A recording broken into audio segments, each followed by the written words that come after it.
What's up guys, welcome back to another mathematics video by myself, Krishay.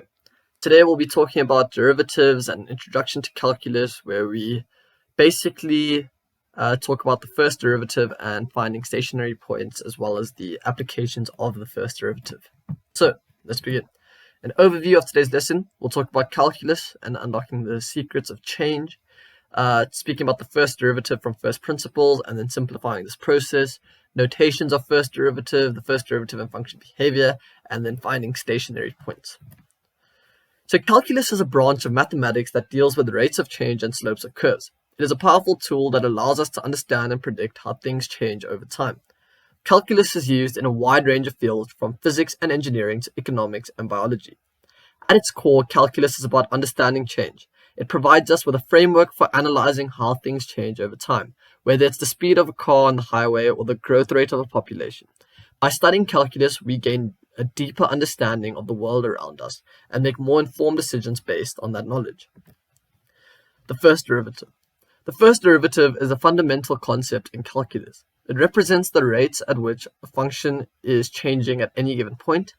And one way to calculate the first derivative is by using first principles, which involves taking the limit as the change in x approaches 0. This method may seem daunting at first, and it is quite lengthy, but it provides a deep understanding of the concept and its applications. So to find the first derivative using first principles, you need to start with the definition of the derivative.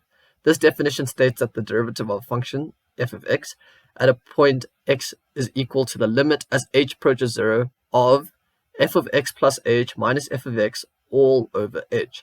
By substituting in the values for f of x plus h and f of x, and then simplifying the expression and taking the limit, you can find the first derivative of the function at that point. So to explain this, I'll walk you through it in what's going on in the image on the right here. So we're given the derivative, the function f of x equals x squared, and we're asked to differentiate it from first principles. So to determine the derivative, we take our limit as h tends to 0. So notation is extremely important, and you should keep this up until you have actually initiated the limit and made h go to 0. Then you can remove it, of f of x plus h minus f of x all over h, which is what we talked about. Now, what does f of x plus h mean? Well, it just means you go wherever x is in your original equation, you just add h to it. So because it's x squared, now you have to go x plus h and then square that entire bracket. Then you go minus f of x all over h. And so you get x squared plus xh, which is just plus 2xh, plus h squared minus x squared all over h. And then simplifying this, we see our x squareds cancelled. We're left with 2xh plus h squared over h. We can then factor out the h's, which then cancel with the denominator. And so we're left with, as the limit as h tends to 0, of 2x plus h. And then we use the limit and we make h 0. And so we're left with 2x, which is our derivative. Now we move on to simplifying the process of calculating the first derivative, as using first principles all the time can be quite a lengthy task. The process of finding the first derivative of a function can be simplified by using a set of rules. These rules are known as differentiation rules and allow us to find the derivative of many functions without having to use first principles. One such rule is the power rule, which states that the derivative of a function raised to a constant power is equal to the product of the constant and the function raised to the power minus 1. And that's seen on the image to the right here, which basically explores the fundamental simplification process of determining first derivative. So if our function is a multiplied by x to the power of n, our new coefficient becomes n multiplied by a of our derivative multiplied by x to the power of n minus 1. So we reduce our power by minus 1. Another useful rule is the product rule, which allows us to find the derivative of a product of two functions, and states that the derivative of a product of two functions is equal to the first function times the derivative of a second function plus second function times the derivative of the first function. And by using these rules, we can simplify the process of finding the first derivative and saving time in our calculations. This whole rule, though, that I've spoken about here with product rule, works when you're trying to determine the derivative of two particular functions. Another thing to note is that if you have a constant, so if f of x was equal to 5, so there's no x, the derivative would simply be 0 because there's no x term. And then if you had a function of 2x, for example, your derivative would simply just be 2. Notation of the first derivative. The first derivative of function f of x is denoted by f and then an apostrophe and then your open bracket x close bracket, or dy over dx, which is the derivative of y with respect to x. The notation f apostrophe and then open bracket with x and then close bracket represents the rate at which the function is changing at a particular point x. This notation is important because it allows us to easily calculate the slope of a tangent line to the graph of the function at any given point. The notation dy over dx is also used to represent the first derivative of a function. The notation emphasizes the fact that the first derivative represents the change in y with respect to x.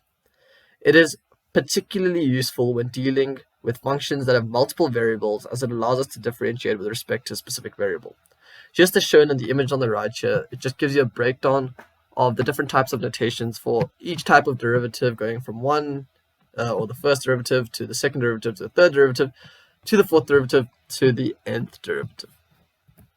Now we move on to the first derivative and function behavior. So the first derivative of a function can reveal a lot about its behavior. If the first derivative is positive, then the function is said to be increasing, and if it is negative, then the function is said to be decreasing. And this is because the first derivative represents the rate of change of the function at any given point. And this is seen on the image on the right here, where if we look at both graphs, we see that as the graph decreases, our first derivative is negative, and as it begins to increase, it's positive. And over here, as it begins to increase, it's positive, and as it begins to decrease, it's negative. So, for example, consider the graph of a simple linear function y equals 2x. Its first derivative is simply 2, which means that the function is increasing at a constant rate of 2 units for every unit increase in x. On the other hand, if we look at the graph of a quadratic function y equals x squared, its first derivative is 2x, so which changes the sign at the vertex of the parabola. This means that the function is increasing before the vertex and decreasing after it. Now we move on to finding stationary points with the first derivative. To find stationary points, we need to locate the points where the first derivative of a function is equal to 0. These points can be either maximum or minimum points of the function, or points where the function changes direction from increasing to decreasing or vice versa. Once we have found stationary points, we can use a second derivative test to determine whether they are maximum or minimum points. If the second derivative test is positive, then the stationary point is said to be a minimum, and if it is negative, then the stationary point is at a maximum. If the second derivative is equal to 0, then the test is inconclusive. Another test you can use is also by using the first derivative. You can determine whether the values before it are negative and the values after it are positive, which meaning it goes from negative to positive, which means that the function then decreases, hits your stationary point, and then increases, making it a local minimum. Or if it's the other way around and it goes from positive to negative or increasing to decreasing, then it hits a local max.